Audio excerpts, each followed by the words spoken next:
과거 뉴스 속 오늘은 어떤 일이 있었을까요? 영상으로 떠나는 라떼 뉴스 여행 영상실록 오늘 N. 안녕하세요, 라떼 앵커 이현우. 아나운서 조혜진입니다. 저는 이렇게 매일매일 과거를 여행하는 이런 일이 너무나 신나고 새로운 추억을 또 만드는 것 같고 아주 행복하고 새해 너무 기쁘고 그런데 예진 씨는 어때요? 저도 그런데요. 아니 여기서 지금 포인트는 물론 저도 이거 하면서 즐겁지만 네. 제가 선배의 마음을 꿰뚫고 있다는 게 지금 여기서 포인트라고요. 어떻게 알았지? 손 한번 이렇게 줘보세요. 오케이, 알았다. 무슨 생각했어요? 빨리 퇴근하고 싶다. 아닌데요?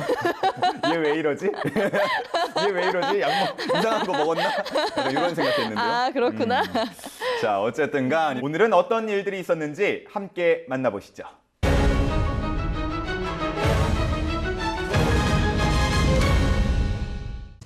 프랑스 파리 생강변에 있는 철탑인 에펠탑.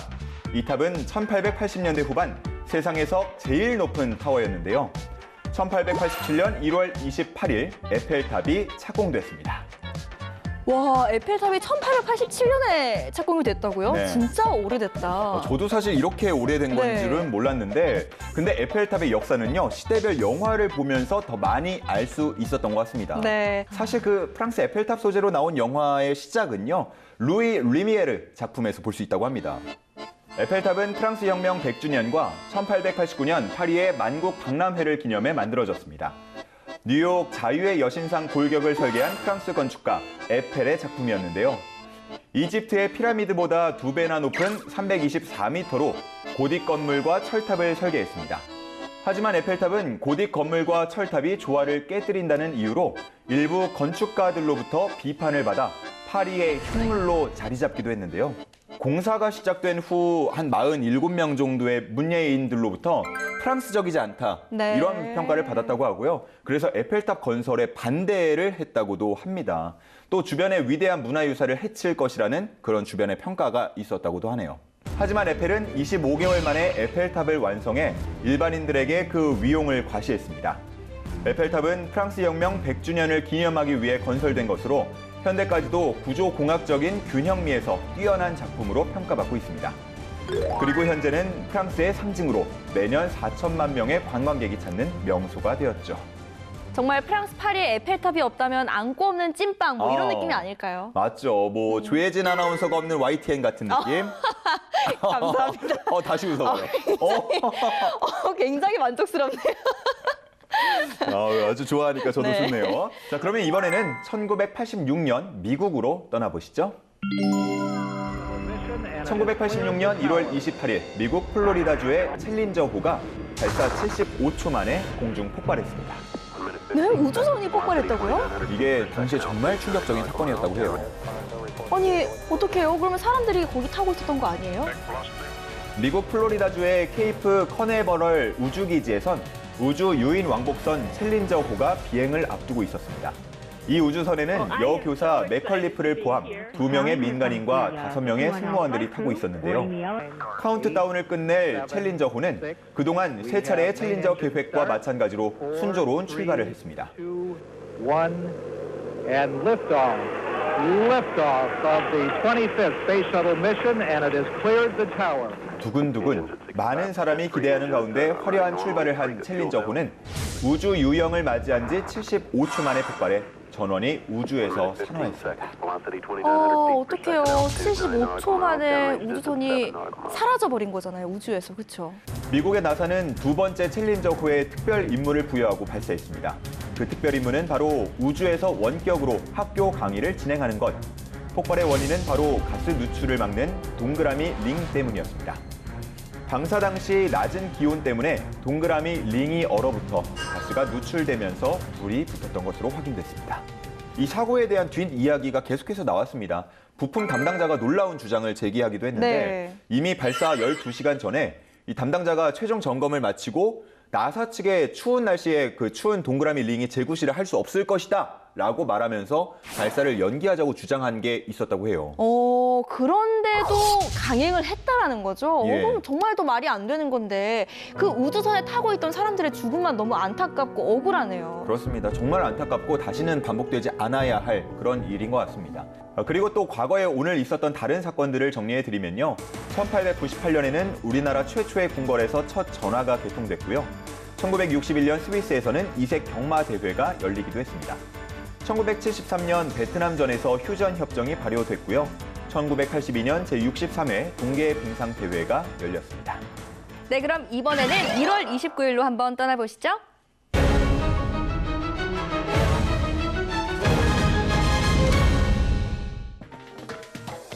미술에서는 발음이 중요하지.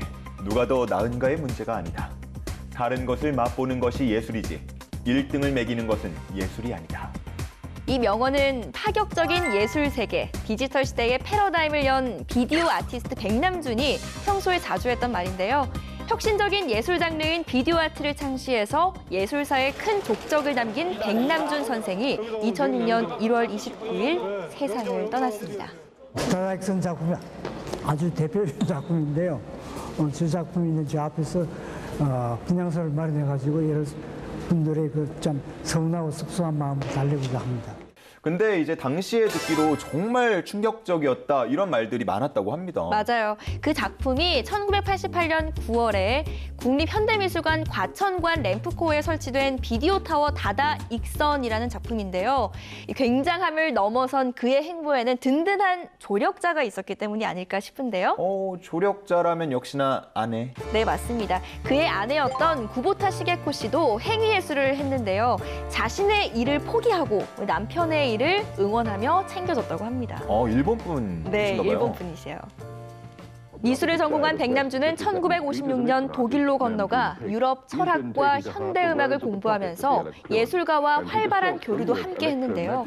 예술가들과 교류하면서 새로운 예술을 갈구하기 시작했고 이후 새로운 미디어를 이용한 예술의 방식을 모색하기 시작합니다. 그리고 1964년 미국으로 이주하면서 본격적으로 비디오를 사용한 작품 활동을 전개해 나갑니다. 다다익선, TV정원, TV 물고기 같은 많은 비디오를 활용한 아트 작품을 만든 백남준. 그는 혁신적인 비디오 아트 작품을 연이어 발표하고 최고상인 황금 사자상 수상, 뉴욕 구겐하임 미술관에서 개인전을 여는 등 활발한 활동을 하다 뇌졸중으로 쓰러져 2006년 1월 29일 세상을 떠났습니다. 자, 이번에는 1964년으로 한번 떠나볼까요? 1959년 5월 26일 서독 뮌헨에서 열린 IOC 총회에서 개최지 투표 결과 캐나다의 캘거리 9표, 핀란드의 라흐티 0표, 오스트리아 인스부르크 49표를 차지하며 동계올림픽 개최지가 오스트리아로 결정됐습니다. 근데 동계올림픽 그때 투표할 때 오스트리아가 저렇게 우세한 이유가 따로 있었나요? 1950년 오스트리아는 동계올림픽 유치를 희망하며 만반의 준비를 다했습니다. 먼저 장엄한 알프스 산맥과 옥색빛의 인강이 자아내는 아름다운 풍광, 대륙성 기후인 탓에 눈이 자주 내려 동계 스포츠를 즐기기에 최적의 조건을 갖추고 있었는데요.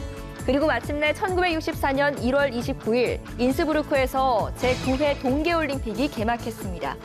이 동계올림픽은 2월 9일까지 진행됐는데요. 36개국 1,091명이 참여했고 소련이 1등, 오스트리아가 2위를 차지하며 성황리에 막을 내렸습니다. 네, 이 밖에도 과거의 오늘에는 1964년 미국 초대형 인공위성 세턴 1호가 발사에 성공했고요. 1990년에는 제8차 남북체육회담 개최, 1992년에는 한국과 우즈베키스탄 국교 수립이 있었습니다.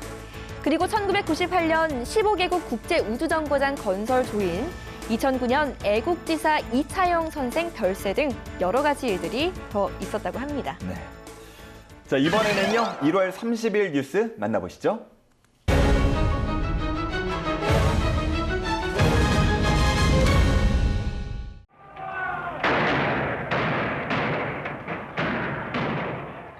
(1972년 1월 30일) 북아일랜드의 도시 런던데리에서 심각한 사태가 벌어집니다.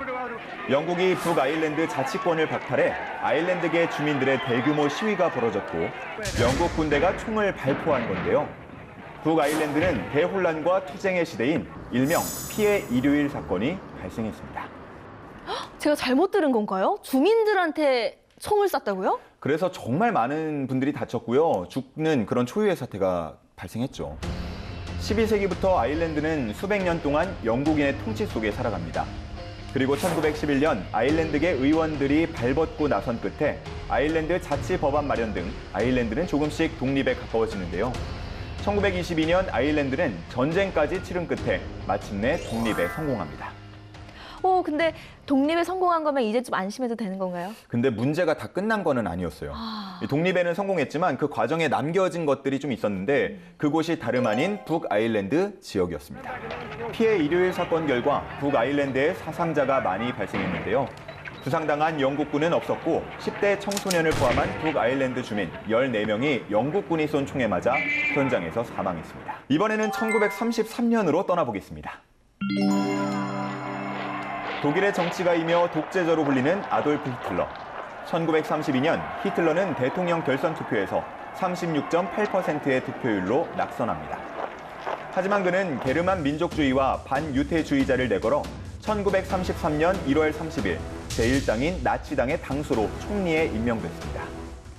이때 비극의 탄생이 시작된 거네요. 맞습니다. 히틀러 나치 독일 시대가 비로소 도래한 거랑 마찬가지죠. 맞아요. 이 시기에 정말 많은 사람들이 또 죽었잖아요. 대통령 선거에서 히틀러를 누르고 승리한 힌덴부르크 대통령은 이미 86세의 고령이었는데요. 그래서 더 젊고 강력한 힘을 가졌던 히틀러에게 총리라는 실질적인 권력을 넘겨줄 수밖에 없었습니다. 사실 히틀러는 총리가 되기 10년 전인 1923년 뮌헨에서 권력을 쟁취하기 위해 쿠데타를 꾸미다가 투옥된 적도 있었는데요. 10년 만에 다른 방식으로 권력을 얻으며 수장의 자리를 지켰습니다. 그리고 총리가 된 지 수년 만에 독일 국민은 히틀러를 지지하게 됩니다. 국민의 열광을 받았던 이유 중에 하나가 경제, 그리고 군비를 확장해서 독일을 유럽에서 최강국으로 발전시키겠다. 이런 이유 때문에 좀 열광을 했던 거죠. 네. 그 후 히틀러는 독일 민족에 의한 유럽 재패를 실현하고 대생존권을 수립하기 위해 1939년 제2차 세계대전을 일으킵니다. 그리고 과거의 오늘에는 1899년 대한천일은행 창립, 1948년 마하트마 간디 피살, 1999년 강원 동계 아시안게임 개막, 2005년 이라크 첫 자유 총선거 실시 등 여러 가지 일들이 있었습니다. 자, 그러면 이번에는 1월 31일로 떠나볼까요?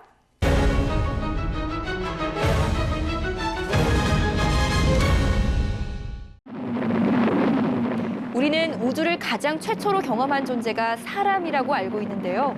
하지만 실제로 인간이 우주 여행을 하기 전 먼저 우주로 간 생명체가 있습니다.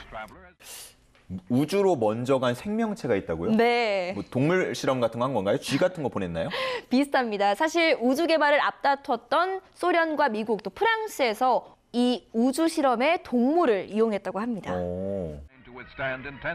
1961년 1월 31일 실험체 65를 태운 우주선이 우주로 보내졌습니다.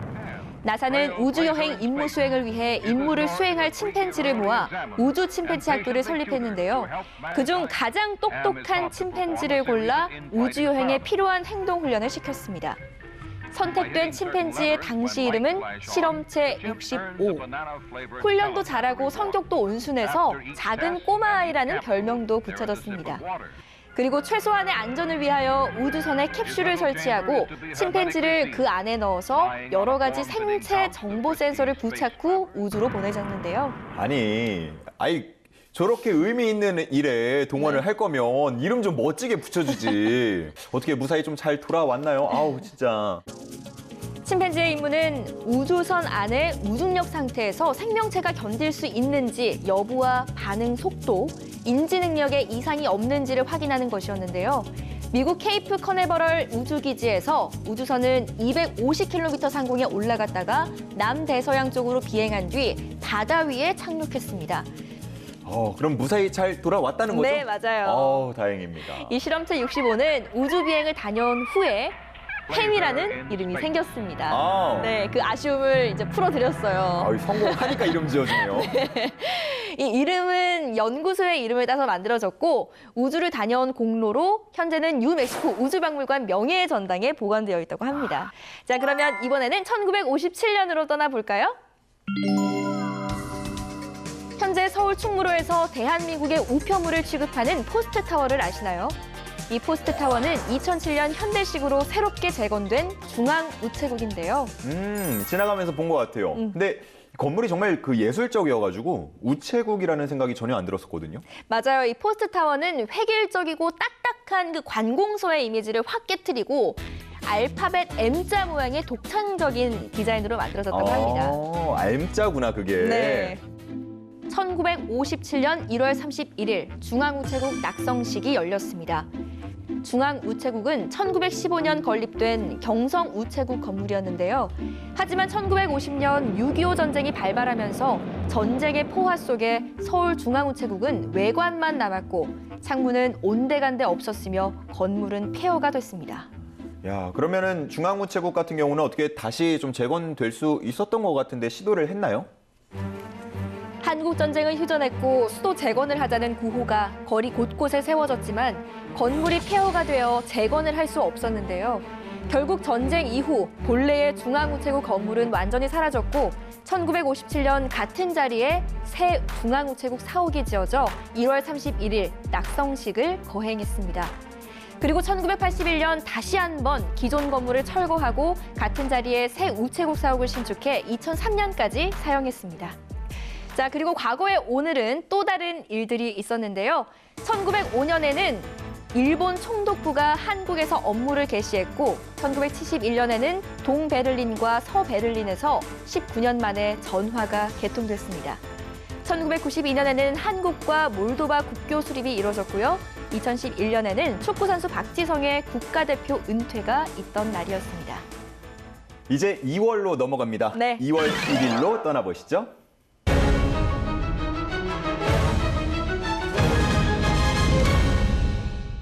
복합 문화체육시설로 많은 사람의 사랑을 받고 있는 장충체육관이 1963년 2월 1일 개관했습니다.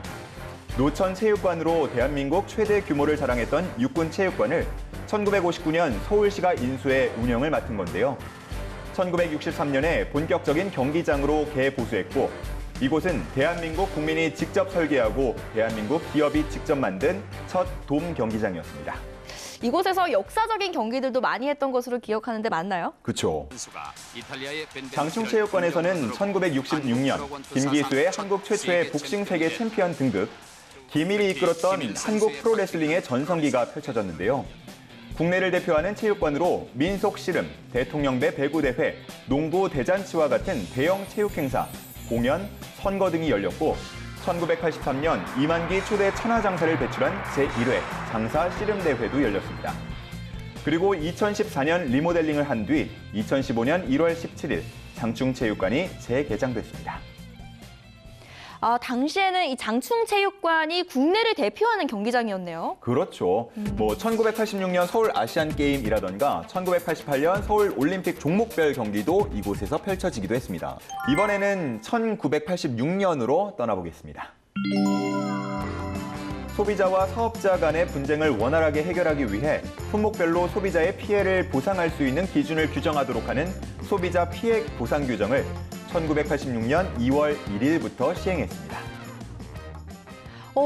이 소비자의 권리를 보장해주는 이 소비자 피해 보상 제도 정말 필요한 것 같아요. 그럼요. 네, 종종 판매업자에게 갑질을 당하면서 피해 보상을 제대로 받지 못했다라는 이야기를 종종 듣고 있거든요. 그러니까 이런 문제가 발생하면 예전 같을 때는 아유 둘이 알아서 해 싸우지들 말어 막 이랬다면 그러면 더 싸움 나는데. 네, 그럼요. 그쵸? 다 자기 주장만 하니까. 맞아요.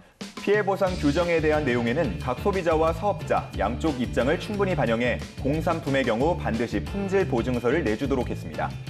그리고 전체 194개 품목, 식료품 13개 품종과 81개 품목, 공산품 17개, 품종 82개 품목, 의약품 및 화학제품 6개, 품종 31개 품목, 운수업 4개 품종이 있습니다. 소비자들이 물품의 제조, 유통, 품질, 가격 표시 등에 불만이 있어 피해 보상을 요구할 경우 제조업자, 판매자, 수입업자들은 22일 내에 판매 보상을 해주도록 규정했습니다. 이렇게 피해를 받을 경우에 해결 방법으로 한국소비자원에 신고를 하면 피해 구제에 대한 소비자 분쟁을 해결할 수 있다고 하니까 우리 시청자 여러분들도 소비자보호원 좀 찾아주셨으면 좋겠습니다. 네, 저도 꼭 기억해 놓겠습니다. 소비자보호법 환불 규정은 전자상거래법 제17조 통신판매업자와 재화 등의 구매에 관한 계약을 체결한 소비자는 17일 이내 해당 계약에 관한 청약 철회 등을 할 수 있게 돼 있습니다. 또한 전자상거래법 제35조에 의거해 소비자에게 불리한 것은 효력이 없다고 합니다. 그리고 과거에 오늘 있었던 다른 일들도 한번 말씀을 드려볼게요. 1962년 오늘은 국민은행의 개점이 있었던 날이고요. 1968년에는 경부고속도로가 기공했습니다. 또 1989년에는 미국 LA에서 라디오 코리아가 개국했고요. 같은 날 한국과 헝가리 간의 국교 수립이 이루어지기도 했습니다. 네. 자, 그러면 이번에는 2월 2일로 떠나볼까요?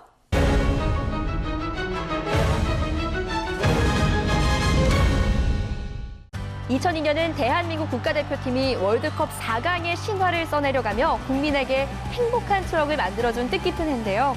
하지만 같은 해 국민을 공분케 한 또 다른 사건이 있었습니다. 바로 1990년대 다른 청년 이미지로 인기를 누리던 가수 유승준이 병역 기피로 2002년 2월 2일 강제 출국당했습니다. 지금 이렇게까지 큰 문제가 된다고 생각을 했었으면 지금 시민권을 포기를 했었을 겁니다. 그런데 벌써까지 이렇게 일들이 많이 진행이 되고 또 일이 커진 저로서는 지금 제가 선택한 이 선택을 다시 번복하고 싶은 마음은 없습니다. 1990년대 후반 착하고 바른 가수 이미지를 가지고 있어서 더 국민에게 좀 배신감을 줬던 사건이 아니었나 싶어요. 네, 당시에 병역 비리 문제가 상당한 이슈이기도 했고요. 특히 남자들 사이에서는 더욱 좀 공분을 샀죠. 네. 2001년 유승준은 허리 디스크로 공익근무요원 판정을 받았고 귀국 보증 제도를 통해 일본 콘서트와 입대 전 가족을 만나고 오겠다며 한국을 떠났는데요. 하지만 그는 2002년 1월 18일 로스앤젤레스 법원에서 미국 시민권 취득 절차를 밟았고 한국 국적 포기 신청 의사를 밝혔습니다. 순수하고 바른 청년 이미지를 가지고 있었던 유승준의 뜻하지 않은 배신에 국민들은 분노했는데요. 우리나라에 와서 이렇게 활동을 하고 우리나라 사람들한테 인기를 먹고 사는 직업인데 자기 해야 할 권리나 의무를 하면서 해야 되지 않을까. 야, 2002년부터 어떻게 보면 시작된 싸움이 지금까지도 계속 법정 다툼을 하고 있잖아요. 맞아요. 이후에 유승준 씨는 한국 입국을 위해서 갖가지 노력을 하고 있지만 아무래도 힘들지 않을까 싶어요. 네. 자, 이번에는 1944년으로 한번 가보겠습니다. 1944년 2월 2일 제2차 세계대전에서 패색이 짙어진 일본이 자살 특공대인 가미카제를 전장에 투입했습니다. 가미카제 특공대는 비행기나 특수 잠수정으로 연합군의 함정에서 자폭했는데요. 가미카제는 30척 이상의 연합 군함과 350척이 넘는 전함에 피해를 입혔습니다. 아니 아무리 국가를 위해서 희생한다 한들 그게 자살 테러라는 건 좀 끔찍한 방법인 것 같습니다. 가미카제의 6탄 돌격은 미국에게 심리적인 공포를 주기엔 충분했습니다. 사실 큰 효과는 없었지만 미군의 촘촘한 방공막에 막혀 가미카제는 미군 전함이 접근하기도 전에 격추됐는데요. 이렇게 격추되는 가미카제 전투기를 가리켜 사쿠라라고 부르기도 했습니다. 자의에 의한 것이든 타의에 의한 것이든 이런 일은 좀 발생하지 않았으면 좋겠네요. 그리고 같은 날 과거에는 다양한 일들도 있었는데요. 1967년에는 공화당 전당대회가 펼쳐졌고 1985년에는 동호대교 개통식이 있었습니다. 자, 그러면 이번에는 2월 3일로 떠나봅니다.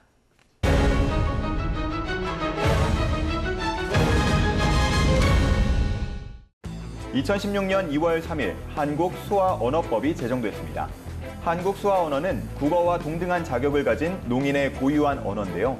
한국 수화언어의 발전 및 보전의 기반을 마련해 농인과 한국 수화언어 사용자의 언어권과 삶의 질을 향상시키는 것을 목적으로 법이 제정됐습니다. 그리고 2020년 9월 한국 수어의 날을 2월 3일로 지정하는 한국 수화언어법 일부 개정 법안이 발의돼 그해 12월 22일 공포되면서 2021년 2월 3일부터 시행됐습니다. BTS의 신곡에는 수어를 활용한 춤이 등장합니다. 실제로 청각장애를 가진 BTS 팬들은 크게 반겼습니다. 수어에 대한 관심을 불러일으킨 것만으로도 도움이 된다는 겁니다. BTS의 곡에 수어가 등장했습니다. 엄지손가락을 펴고 몸을 긁는 듯한 동작은 즐겁다. 손바닥에 다른 손의 두 손가락을 움직이는 동작은 춤추다. 두 손으로 V를 만드는 동작은 평화를 뜻하는데요. 이 노래를 통해 수어에 대한 관심을 불러일으킨 것만으로도 청각 장애인들에게 도움이 되었다는 것입니다. 이 BTS가 참 국위선양을 하고 있는데 국가의 위상을 높이는 일뿐만 아니라 또 장애가 있는 분들을 위해서 이렇게 세상을 또 움직이게 했네요. 정말 선한 영향력을 펼쳤고 네. 그래서 아미 군단이 환호를 하고 또 팬들이 아닌 장애인 분들께도 긍정적으로 다가갔다고 합니다.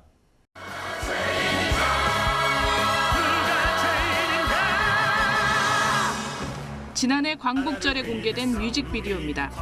안중근 의사의 이야기를 담은 뮤지컬 영웅의 삽입곡을 수어로 재현했습니다. 대관중군은 사형에 처한다. 모두들 똑똑히 보시오. 음성보다 더 큰 역동성을 발견했다는 댓글 속에 조회가 급증했습니다. 올해가 두 번째로 열리는 한국 수어의 날인데요. 많은 사람들이 한국 수어의 날을 기억하고 또 수화 언어법을 기억해서 함께 대화할 수 있는 날이 오면 좋겠네요. 자, 그러면 이번에는 1973년으로 가보겠습니다. 1973년 2월 3일 맹호부대 일진이 월남에서 귀국했습니다. 맹호부대는 오작교 작전, 홍길동 작전, 호랑이 작전 등 수많은 각급 제대 작전을 전개해 자유 베트남군의 평정 사업을 지원, 동시에 피해 지역 재건 사업을 도와 국위 선양을 했습니다. 그리고 베트남에서 임무를 완수한 맹호부대는 7년 5개월 만에 완전히 귀국했습니다.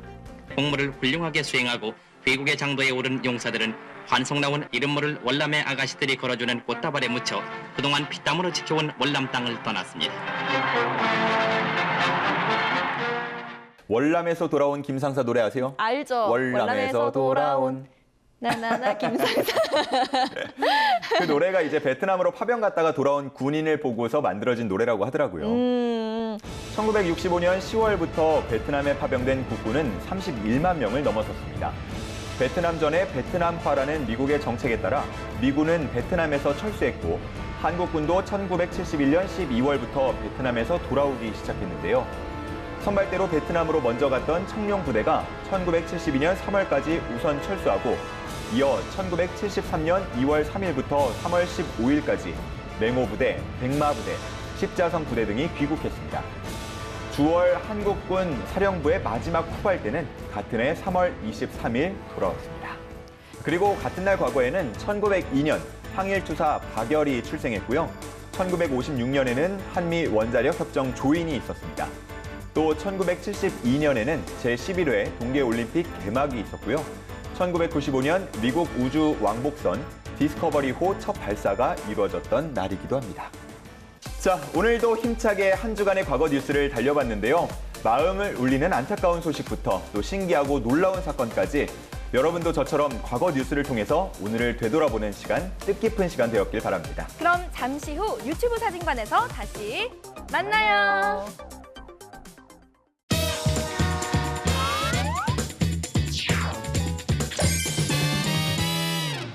모든 역사는 한 장의 사진으로 남는다. 뉴스로 추억을 소화하는 레트로 감성 라떼 맛집. 뉴스와 함께 세상 모든 것의 역사를 알아보는 시간.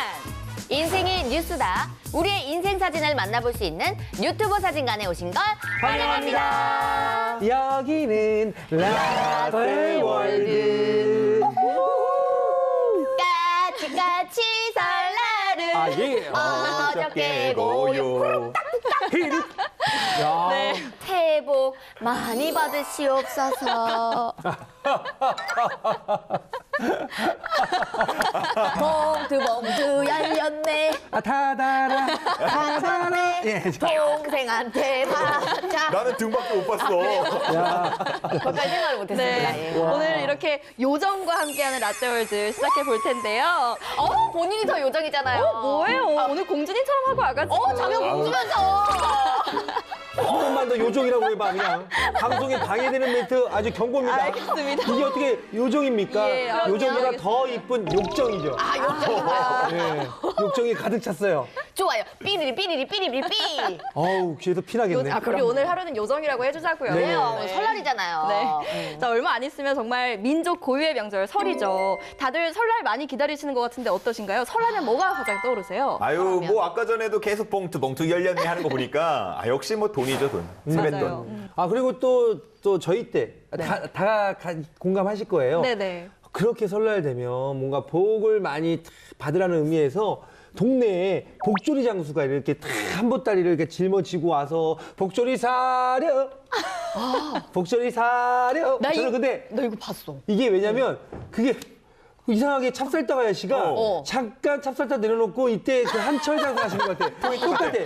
찹쌀떡 메밀묵 이거잖아요. 복조리 사려. 그러고 보니까 진짜 음이 같다. 네, 근데 그분이 원래 어떻게 이 톤이에요? 이거? 원래 그래 마이크가. 아, 얘기하실 때 이렇게 톤으로 네. 얘기하세요? 그러니까요. 여기 있어 복조리. 어머! 아 복조리. 이게 진짜 복조리예요? 직접. 야. 이거 구하려고 했는데 못 구해서 제가 그 너튜브를 보면서 이렇게 종이네. 한 땀 한 땀 종이로 네, 적어봤습니다. 너무 진짜 감사해요. 네, 이게 복을 확 가져다 준다는 그런 의미를 갖고 있거든요. 네. 오늘 이 한 해 이 복조리에다 우리 이제 복을 담아보자고요. 하나에다가는 성공운, 아. 하나는 사랑을, 너무 좋네요. 하나는 그래요. 미모라도 담아줘요. 아, 예, 예. 이미 담겨 있는데. 넘칠까봐 그러지. 뿌뿌뿌뿌. 역시 이렇게 약간 덕담을 주고받는 게 또 이 설날의 또 매력이 아닌가 맞습니다. 싶은데 이렇게 서로 정을 기원하는 우리의 명절 설이죠. 또 설날 맞아서 유튜브 사진관에서 설날 안 살펴보면 섭섭하겠죠? 섭섭하지. 네, 그래서 오늘은 시대별 설날 풍경을 한번 살펴볼까 합니다. 아마 명절 맞아서 온 가족분들 TV 앞으로 모여 계신 분들 많으실 것 같은데 오늘 그때 그 시절 설 풍경 감상하면서 추억의 라떼 토크 함께 나눠봤으면 좋겠습니다. 자, 그럼 바로 떠나볼까요? VCR 스타트!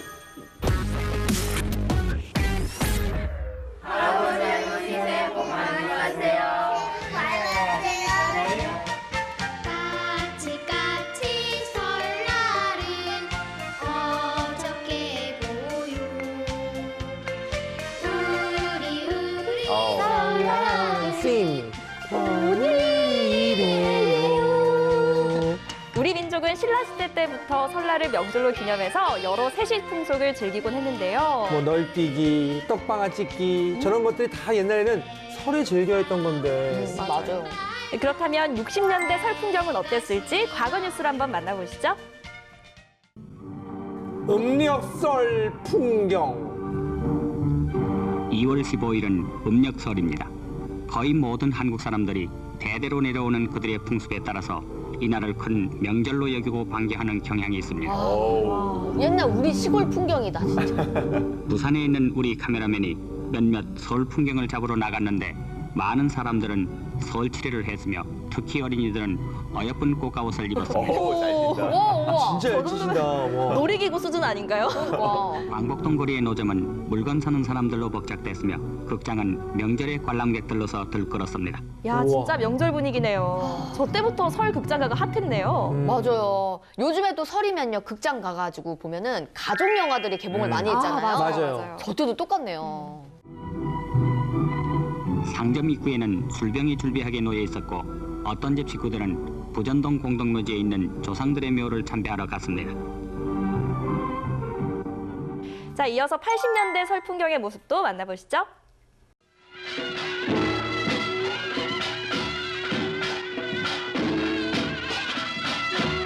오, 상모 놀리기. 올해 처음 공휴일로 지정된 음력 정월 초하루 민속의 날. 돌아가신 조상을 기리는 차례와 살아계신 우드어른을 공경하는 세배를 올리는 가운데 농악을 앞세운 가장 행렬 등 갖가지 민속놀이가 펼쳐졌습니다. 외국인들 눈에는 참 신기할 거예요, 저런 모습들이. 그렇죠? 연날리기는 남성들의 기상을 하늘에 펼치는 정월의 세시 민속놀이로서 한국의 연은 약 70여 종에 이릅니다. 서울 여의도 광장에서는 팽이치기와 제기차기 등 여러 가지 민속놀이로 명절을 더욱 흥겹게 했습니다. 동네에서는 깔창으로 많이 했어요. 이렇게. 네, 신발 깔창으로. 와. 추억 속에 살아있는 우리의 전통, 그것을 오늘의 무대로 끌어내어 민족의 축제로 승화시키는 계기가 바로 처음 맞는 민속의 날일 것입니다. 근데 전통적으로 이 음력 1월 1일이 설날인데 언제부터 양력 음력 설을 다 챙기게 된 건가요? 또 말씀드리자면 여기도 좀 아픈 역사가 있어요. 네, 어떤 역사인가요? 이 신정하고 구정을 나누기 시작한 게 바로 일제강점기 때부터였는데 어떻게 보면 일본이 우리나라의 그 문화 같은 것들을 말살하기 위한 정책을 펼치면서 우리가 원래 설날로 세고 있던 그것을 이제 옛날 거다, 구정 이렇게 이름 붙이고 본인들이 세고 있던 1월 1일을 신정, 어떻게 보면 이게 더 새롭다, 더 좋은 거야 막 이러면서 강요를 한 거죠. 하지만 그럼에도 불구하고 우리 국민들 구정을 음력설이라고 부르면서 계속해서 기념해 왔다고 합니다. 네. 아니 몰랐던 사실이지만 네. 알고 나니까 더 자랑스럽네요. 왜냐하면 우리의 전통을 지켜낸 거잖아요. 맞아요. 거의 대부분 구정을 세고 세뱃돈 구정해 줍니다. 그렇죠. 네, 설날이 줘요. 맞아요. 1월 1일 날 나 줄 줄 알고 2번 줄 줄 알고 안 주시더라고. 네. 그래서 이게 더 큰 명절이구나를 알았죠. 네. 맞아요. 신정 구정 이제 안 쓰겠습니다. 그렇죠. 그 말 자체가 약간 죄스러워. 이제 그치. 몰랐으면은 어쩔 수 없는데 이제 아니까 우리는. 맞아요. 알면서 쓰면 안 되잖아요. 맞아. 그죠? 새해 첫날 좋은 날 되고요. 맞아, 새해 설날에 세뱃돈 많이 받아요.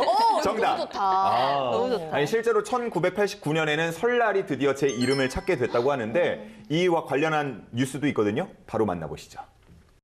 양력설에 밀려 구정 또는 민속의 날로 불려오던 설날이 92년 만에 그 이름을 되찾았습니다. 92년 만에 설날이 이름을 찾았네요. 그렇죠. 사흘 동안의 연휴가 됨에 따라 차례 음식과 놋그릇, 한복 가게 등이 활기를 띠었습니다. 저희 시골집에서 아직도 저 제기들 꺼내서 설날 아침에 다 땄거든요. 저도 나무로 된 거. 맞아, 나무로 된 거. 우리 고유의 전통 한복을 어린이들에게 입혀서 민족의 긍지를 살리고 있는 강원도 횡성군 서원면 서원국민학교. 어린이와 교사들이 매주 토요일을 한복 입는 날로 정해 한복 차림으로 등교합니다. 저렇게 한복 입고 학교 가면은 또 설날 분위기도 더 많이 낼 수 있는 좋을 것 같아요. 어린이들에게 태님을 메워주며 한복 입는 법을 가르칠 때 교사들은 보람과 긍지를 갖게 된다면서 앞으로 한복 입구와 예절 교육을 계속해 어린이들에게 한국인의 뿌리를 확인시키도록 하겠다고 말했습니다. 그렇죠. 왼손을 위로. 왼손을. 제사할 때는 오른손을 위로. 그걸 거예요? 맞아. 남녀가 다르지 않나요? 네. 그거 이따가 제가 나중에 알려드리겠습니다. 그래요? 저도 지금 헷갈려요. 네. 자, 이렇게 1989년부터는요, 설이라는 이름을 찾게 됐고, 또 3일간의 연휴도 지정이 됐습니다.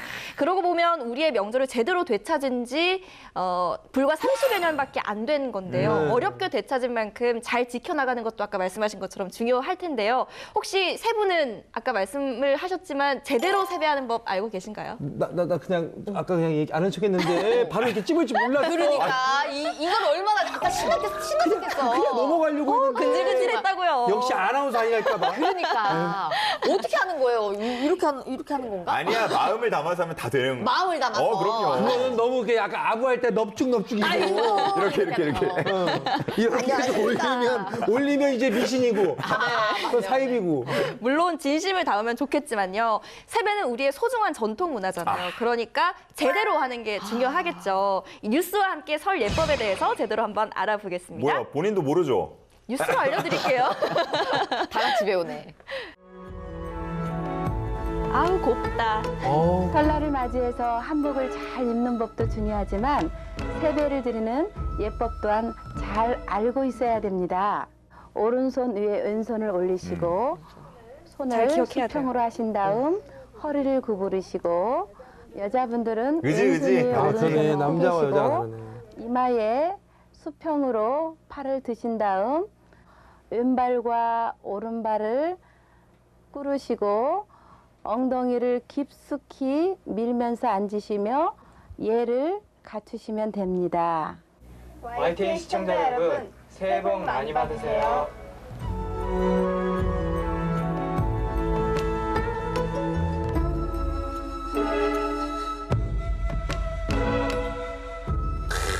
저게 진짜 정성이 들어갔기 때문에 받는 사람도 약간 경건해지잖아요. 맞아요. 그래, 너희들도 행복하고 오래오래 건강하거라. 네, 할아버지. 아까 절했으니까 용돈 주세요. 너 아까 절하고 지금 또 하면 2번 하고 나 죽으라는 거냐? 그래서 안 했습니다. 대본에 써 있었는데 일부러 안 했어요. 사실 이제는 좀 뭐 받기보다는 주는 게 더 익숙한 나이가 됐습니다. 무슨 일이야. 아유, 이런 날이 이렇게 빨리 올 줄 몰랐어요. 아, 그러니까요. 아니 어떻게 어렸을 때 세뱃돈 다들 모아서 좀 뭐 좀 하셨나요? 세뱃돈을 저는 근데 어머니보다는 제가 챙겼어요. 저는. 오, 야무지다. 어렸을 때부터 약간 내 거에 대한 소유욕이 좀 강했기 때문에. 왜 살림력이 좋다고 하는지 알겠네. 그러니까요. 야무졌네. 야무졌죠. 다 내 거 사진아. 근데 사실 뭐 이게 받는 입장이 있다면 또 네. 저는 이제 얼마 전부터 계속 주는 입장이거든요. 오, 그러네요. 사실 얼마를 줘야 할지 고민이에요. 근데 이게 돌고 돌다 보면 그 본인들에게 돌아오는 느낌도 있지만 그쵸. 이제 이렇게 뒤로 감는 친구가 있다면 이제 그 부모님은 표현이 어떡하나. 지금 어머니 나간 건 있는데 회수가 안 돼. 맞지? 그러니까 저는 이제 약간 작은 돈을. 네네. 본전치기 안 되는 본전치기 스타일. 안 되는 스타일. 저 같은 스타일 조심하세요. 약간 뒷주머니 타고 있는 그 조카들은 네. 적당히 줘야 돼. 저는 진짜 1,000원짜리부터 받기 시작해가지고 진짜 5,000원 받을 때도 되게 행복이었는데 요즘에는 진짜 애들이 다 큰 거 한 장을 받더라고요. 아하. 어떤 거 한 장인지 알죠? 5만 원? 예. 10,000원이 아니고 5만 원이야? 요즘에는 그래요. 진짜 이게 어설프게 애들 10,000원짜리 한 장 줬다가 애기이래요, 표정이. 아, 진짜? 그래서 이제 기준이 있어야 돼. 중학생 이상 뭐 고학년들은 5만 원. 좀 저학년들은 1, 2만 원. 이거 정해줘야겠다. 이게 진짜 허리 끊어지니까 세배 한 번 다니잖아요. 50에서 100만 원이 들어요. 아, 그렇네. 한 명한테는 5만 원이지만 10명한테 주면 50만 원이잖아. 예. 그래서 이거를 법으로 정할 수는 없으니까 사실 남들하고 좀 차이가 안 느껴지게 일반적으로 주는 만큼만 주는 게 제일 좋거든요. 얼마나 주는지 관련 뉴스를 만나보시죠. 아, 있어요, 그런 게? 네.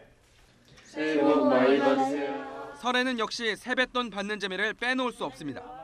그럼 아이들은 얼마를 받고 싶어 할까?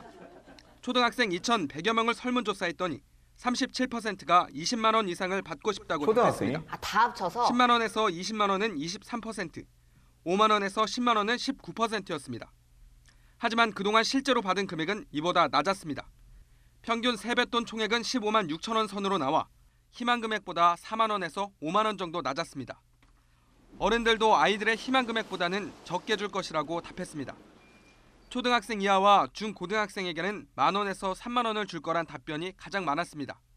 하지만 초등학생 이하에겐 5천 원이 적절하다는 답변이 15%, 중고등학생에겐 4만 원에서 9만 원이 적절하다는 답변이 35%나 차지했습니다. 대학생부터는 금액이 크게 늘어 4만 원에서 9만 원이 41%, 10만 원이 27%였습니다. 다만 대학생이나 취업준비생에겐 안 줘도 된다는 답변도 17%로 꽤 높은 비율을 차지했습니다. 근데 사실 저건 2016년도 기사예요. 요즘은 또 달라졌을 거 아닙니까? 네. 저거보다 더 오른 거네요. 그러면 오르겠네요. 이 최근 세뱃돈 시세는 얼마가 될지 참 궁금하실 텐데요. 2020년에 세뱃돈을 받는 초등학생과 또 세뱃돈을 주는 어른들에게 물었더니요. 적정한 세뱃돈 금액에 대해서 설문조사를 했습니다. 네. 그런데 궁금해. 차이가 꽤 났는데요. 먼저 어른이 생각하는 적정 세뱃돈은 10,000원. 이라고 답하는 사람이 한 20년 동안 안 변하는 것 같은데요. 그렇죠. 20년이 뭐야? 30년이라니까. 야, 30년도 넘어. 그렇지. 30년이지. 내가 네. 초등학교 때는 그럼 제일 수혜자시네요. 그때 만원 5천 받았으니까. 원. 그렇죠. 5천 원 받다 중학생 때 10,000원 받은 거니까.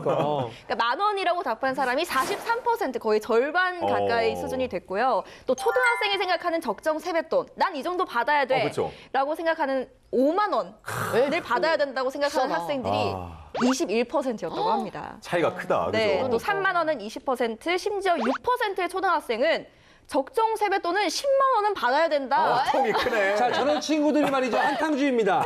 너네 이제 그러다 큰일 나는 거야. 기대한 것보다 적게 받잖아. 그러면 더 불행해져. 차라리 10,000원이라고 생각을 해봐. 그리고 2, 3만 원 받아봐. 행복하다니까? 그래. 행복 전도사. 너무 흥분하셨네. 쉐이키. 예. 쉐이키, 섞어라. 아니 한 사람당 10만 원이면 가족 어른분들 꽤 계실 텐데 그럼 한 100만 원을 딱 얻겠다 이거네. 그쵸. 야, 너는 그거 세금 내야 돼. 근데 그 세뱃돈 문화가 혹시 언제부터 시작됐는지 아세요? 글쎄요. 문화. 그 생각은 안 해봤네. 맞아. 궁금하다. 요것도 꽤 오랜 역사를 갖고 있다고 하는데 바로 만나보시죠. 1926년 2월 14일, 음력으로 1월 2일 신문입니다. 어린아이들에게 절값을 주지 말라는 이 사설을 보면 당시 집집마다 세배를 다니고 돈을 받던 풍습이 자세히 기록돼 있습니다. 거의 100년 전이에요. 와. 1907년 대한매일신보에는 9살 어린이가 세배하고 얻은 돈을 국채 보상운동에 냈다는 기사도 실려 있습니다. 9살 어린이가 언제부터 세배를 하고 돈을 받았는지 의견은 분분하지만 꽤 오래된 전통인 건 분명합니다.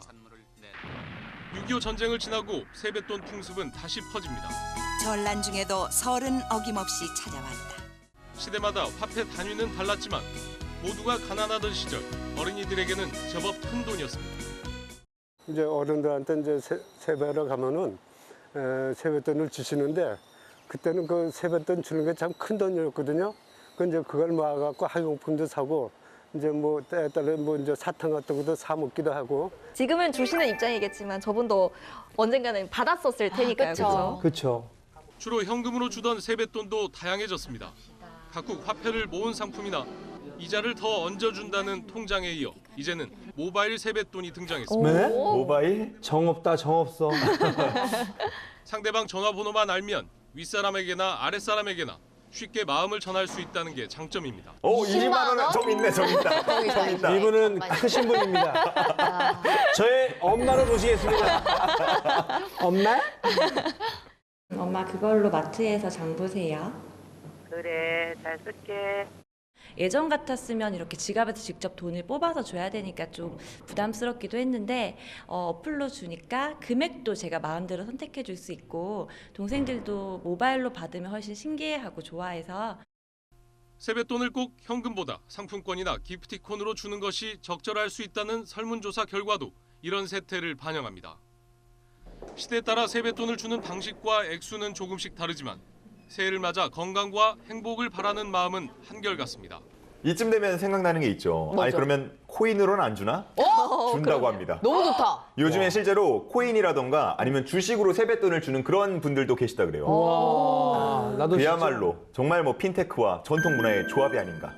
세배 좀 많이 다녀봐야겠다. 잘 그러니까. 사시는 형님들 집으로 그치. 인사 좀 다녀야겠어요. 그러니까요. 아유 고생했다 우리 아내. 비트코인 하나 던질 줄 어떻게 알아요? 와, 모르는 하나 척하고, 던지면은 모르는 척하고 한 개 달라 그래. 6천만 원. 더도 말고 덜도 말고 한 개만 주세요 이렇게. 아니 한 푼만 줍시오. 한 푼만. 아이 비트코인 한 푼만 줍시오. 한 개만 주셔도 돼요.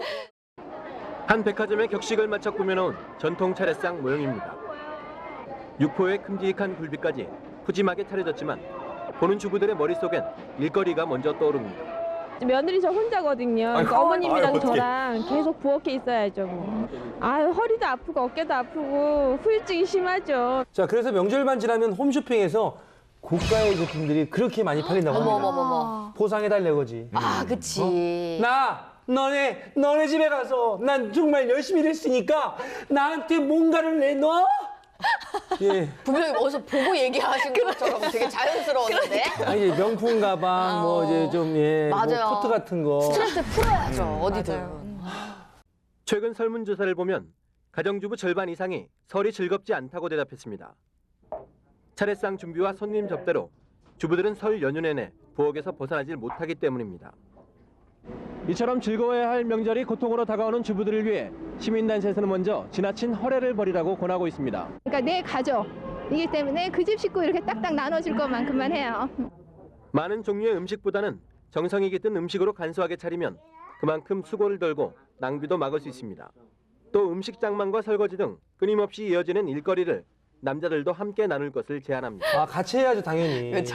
예전부터 해왔던 것이니까 계속한다 이런 생각에서 좀 벗어나서 여자들도 명절 때 같이 즐길 수 있어야 한다 이 생각을 가지고 함께 좀 해나갔으면 좋겠고 음식의 가짓수나 양은 줄더라도 정성이 가득 담긴 차례상은 조상은 물론 모든 가족들에게 기쁨을 줄 것입니다. 사실 설 명절 음식 마련에 대한 고민도 요즘에 많이 사라져가고 있는 것 같아요. 맞아. 딱 필요한 만큼만 합리적으로 구입하는 그런 가정도 많이 늘었기 때문이죠. 네. 설 대목을 맞은 대형 슈퍼의 제사 음식 코너가 인기입니다. 나물과 전 등 손이 많이 가는 제사 음식을 필요한 만큼만 사다가 차례상에 올리는 주부들이 늘고 있습니다. 이게 현실적이에요. 맞벌이 일하는 사람들한테는 굉장히 도움이 많이 되고요. 이렇게 사서 하면 너무너무 편하죠. 제사 음식을 만드는 손길들이 분주합니다. 문을 연 지 3년째인 이 제사 음식 전문 업체는 이제 명절 때마다 주문을 하는 단골 고객들만도 상당합니다. 사실 또 저렇게 사서 먹는 것도 맛있어요. 너무 맛있죠. 훨씬 맛있어요. 그치. 엄마들은 더 맛있지. 8, 9인용 가족을 위한 차례상의 가격은 18만 원. 설날 아침이나 전날 배달받은 음식을 바로 상에 올리기만 하면 됩니다. 근데 지역마다 차례 음식 스타일이 다 다르잖아요. 네. 맞아요. 저걸 또 어떻게 맞출까? 뭐 전라도식, 경상도식, 경기도식, 뭐 나물을 많이 쓰든지 그 해물을 많이 쓰든지 요걸 맞춤 형태로 해서 그 집안에 맞게끔 그 집안 풍속에 맞게끔 그 주문 제작을 하고 있습니다. 진짜 좋다. 맞춤형. 차례상 맞춤 서비스는 바쁜 시대를 사는 주부들의 명절 스트레스를 덜어주는 새로운 트렌드로 자리 잡고 있습니다. 최근에는 코로나19 때문에 사실 가족, 뭐 친척 이렇게 모이기가 너무 어렵잖아요. 네. 그래서 너무 많이 음식을 차리면 그게 낭비가 될 수도 있는데 저렇게 이제 시대에 맞춰서 스마트하게 준비하는 것도 괜찮은 방법인 것 같아요. 진짜요. 그렇죠. 음식 살펴보니까 이번에는 또 그 풍속도 좀 시대에 따라서 많이 달라졌는데 그 모습이 보고 싶어지네요. 90년대부터는 명절을 이용해서 여행을 떠나는 여행객 수가 매년 늘었습니다. 지난 한 달 동안 관광 목적으로 출국한 내국인은 작년 같은 기간보다 무려 3배나 늘어난 8만 6천 명이었습니다. 해외 여행객의 폭증세는 싱가포르와 태국, 홍콩 등 한국인들이 즐겨 찾아온 동남아 지역에서 두드러지고 있습니다. 금년 구정은 근거리 위주로 준비를 많이 했고요. 홍콩, 대만, 괌, 사이판, 싱가포르, 태국, 필리핀 이렇게 해서 준비를 많이 했고 이미 예약이 끝난 상태고요. 전년에 비해서 수요가 굉장히 많이 는 편입니다. 야, 진짜 불과 3년 전까지만 해도 저렇게 그 명절에 해외여행 가시는 분들이 정말 많았어요. 그렇죠. 끊임없이 나왔던 뉴스가 뭐냐면 올해 설에는 해외로 빠져나가는 뭐 관광객들이 뭐 맞죠? 맞아요. 한국자들이 맞아. 뭐 10만 명, 20만 명, 30만 명을 넘어섰습니다. 막 이런. 그래서 늘 이제 공항 가가지고 길게 서 있는 그 줄 모습 찍어서 오잖아요. 맞아요. 항공사들은 기존 정기 운항편 외에 특별기까지 대거 투입할 계획입니다. 이번 설 연휴 기간에 많은 내외 국민들이 동남아 구간에 서나오 계시고요. 이미 방콕, 사이판 구간은 이미 오래전에 마감이 끝난 상태입니다. 아니 코로나 때문에 이제 또 해외여행을 못 가는 건 물론이고 보고 싶은 가족들도 이제 소수로만 모이게 되니까 거의 못 만나잖아요. 맞아요. 너무 아쉬워요. 맞습니다. 몇 년째 지금 우리가 코로나 팬데믹을 겪고 있잖아요. 네. 그래서인지 가족과 친척들과 함께하지 못한 설 명절을 몇 년째 지금 보내고 있는데 안타깝게도 올 설 명절조차 함께하지 못하게 됐습니다. 네. 코로나19 이후에 달라진 설 풍경도 화면으로 한번 만나보시죠. 여행 가방과 보따리를 들고 서울에 도착한 귀경객들. 긴 연휴에도 5인 이상 모임 금지 등 방역 수칙을 지키느라 친척들은 보지 못한 탓에 아쉬움이 큽니다. 친척들도 보통 행사 때마다 만나는데 이제 길어지니까 코로나가 오랫동안 못 보는 거죠, 친척들을. 무엇보다 감염병 사태는 1년 새 귀경 풍속도마저 바꿔놨습니다. 지난해만 해도 마스크도 쓰지 않은 채 긴 줄이 이어졌던 매표소. 이제는 각자 마스크는 물론이고 매표원과 손님 사이 되게 간격까지 진짜 한산한 거예요. 그러니까. 서울역도 발 디딜 틈 없이 가득 차던 귀경객들 대신 방역 분위기만 남았습니다. 조심스러운 마음에 일부만 썼던 마스크는 1년 새 모든 사람에게 필수품이 됐습니다. 역사를 오가려면 곳곳에 설치된 열화상 카메라로 체온도 재봅니다. 진짜 달라졌다, 풍경이. 그 누구도 예상하지 못한 코로나19 1년. 내년에는 한데 모여 밥도 먹고 마스크 없이 사람들이 북적이는 곳도 가보길 기원하며 연휴를 마무리합니다. 야, 정말 저 때만 해도 금세 다시 원래 일상으로 돌아갈 줄 알고 네, 말이에요. 에이, 뭐 좀만 우리 다 같이 지키면 되겠지 했는데 이게 1년이 넘었어. 맞아요. 너무 답답해. 아니 그리고 매년 이제 친척들을 만나다 보니까 사실 그런 만남이 소중한지 몰랐거든요. 몰랐어요. 그래서 만나면서 막 취직은 언제 하니, 잔소리. 남자친구는 언제 만나니. 그래서 그게 사실 저는 약간 스트레스가 되기도 했거든요. 근데 지금은 뵙지를 못하니까 그 시절이 너무 그립네요. 그러니까. 내년 설에는 해돋이를 꼭 보고 싶습니다. 그래서 올해는 아무 데도 못 보고 그냥 집에만 있었어서 내년에는 꼭 해돋이를 보고 싶습니다.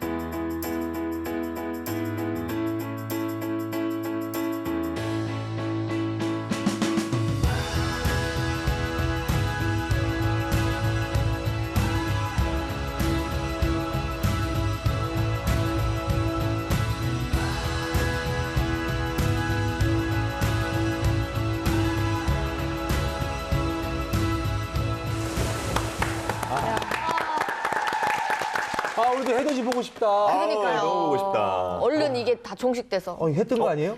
자, 소원 소원 비세요. 다 모여서 소원 비세요. 이렇게.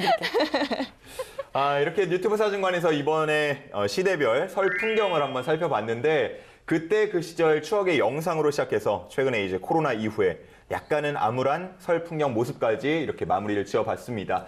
하루빨리 좀 이 긴 터널을 지나서 좀 밝은 명절 우리가 좀 만나볼 수 있는 날이 왔으면 좋겠다는 생각이 드는데 이번 설날까지만 이렇지 않을까요? 네, 추석 그랬으면 때는 좋겠어요. 우리가 또 가족들도 만나고 제발. 직접 마스크도 벗고 이런 날 꼭 오리라고 믿습니다. 우리 네. 다 같이 그때까지 건강하게 행복하게 또 새해 보냈으면 좋겠습니다. 지금까지 유튜브 사진관이었습니다. 뉴스의 바다를 끝없이 떠다니는 본격 뉴스 예능 유튜브. 오늘의 항해는 여기까지입니다. 저희는 한 주 동안 유튜브 타고 신나게 돌아다니면서 더 재밌는 이야기 많이 가지고 돌아오겠습니다. 두둑한 세뱃돈처럼 기분 좋아지는 추억의 복주머니 유튜브 사진관입니다. 여러분, 다음 주에도 꼭 놀러 오실 거죠? 우리는 유튜브. 여러분 새해 복 많이 받으세요. 행복한 새해 보내세요. 2022년 되세요. 이 방송 보시는 그 부자 나으리 그 비트코인 하나만 던져주십시오. 저희가 회식을 한 번도 못했습니다요. 여기만 진짜 우리 나눠 쓰겠습니다. 주시면 다 같이 한번 회식하겠습니다. 비트코인 없으니까 꺼지라고요. 정말 프랑스 파리에 에펠탑이 없다면 안고 없는 찐빵 이런 느낌이 아닐까요? 맞죠. 조혜진 아나운서가 없는 YTN 같은 느낌. 감사합니다. 다시 웃어봐요. 굉장히 만족스럽네요. 아주 좋아하니까 저도 좋네요. 아유 고생했다 올 한해. 그 비트코인 하나 던질 줄 어떻게 알아요? 와, 하나 던지면은 모르는 척하고 한 개 달라고 그래. 더도 말고 덜도 말고 한 개만 주세요. 이렇게. 아니 한 푼만 줍시오. 한 푼만. 아이 비트코인 한 푼만 줍시오. 한 개만 주셔도 돼요.